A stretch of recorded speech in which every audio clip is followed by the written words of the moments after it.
Je vais vous parler donc de l'aménagement d'une mare. Donc c'est le partage du petit mur en pierre sèche.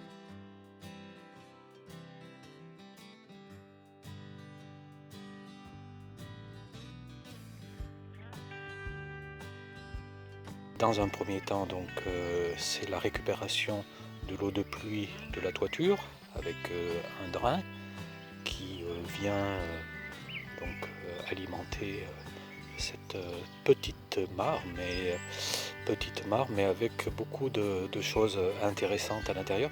Donc bon, comme il faut soit mettre du ciment, soit mettre une bâche donc, qui est imputrescible, au moins en tout cas garantie une bonne dizaine d'années.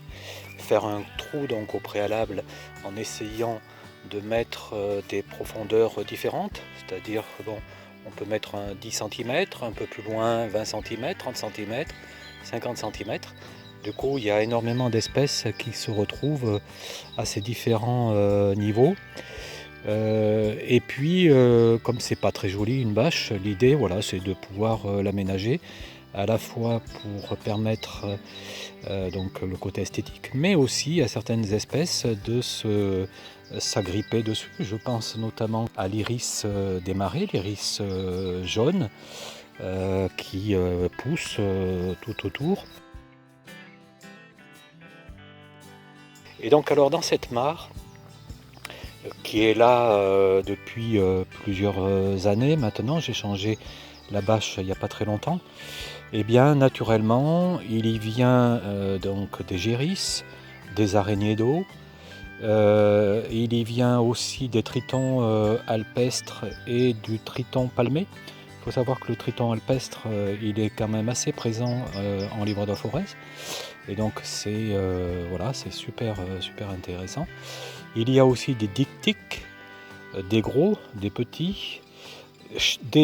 Certaines années, j'ai des pontes de grenouilles rousses et de grenouilles agiles. Cette année, parce que bon, ça fait 2 années qu'il fait très sec et donc la mare s'assèche, donc des pontes meurent.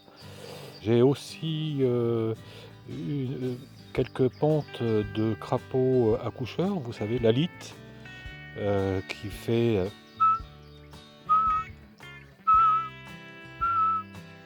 les nuits, là il va pas tarder, comme il a fait humide et il fait chaud, c'est super.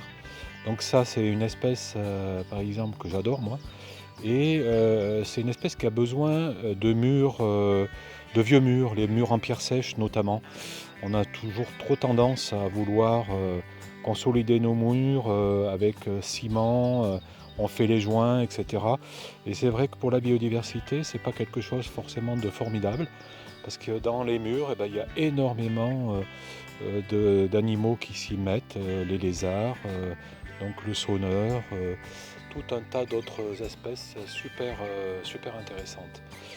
Alors je vais vous épargner la démonstration du triton alpestre qui est très joli avec le mâle qui a le ventre jaune au-dessous. Là je viens d'en voir passer un et j'espère voilà, que la reproduction va bien se passer.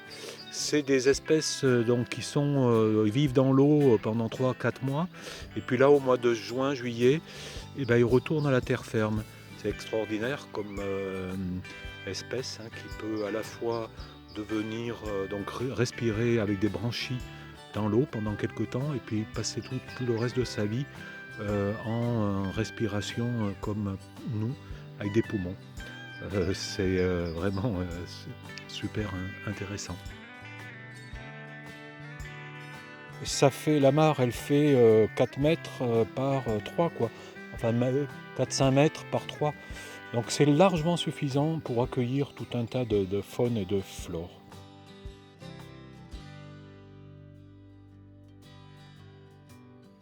Alors un autre partage.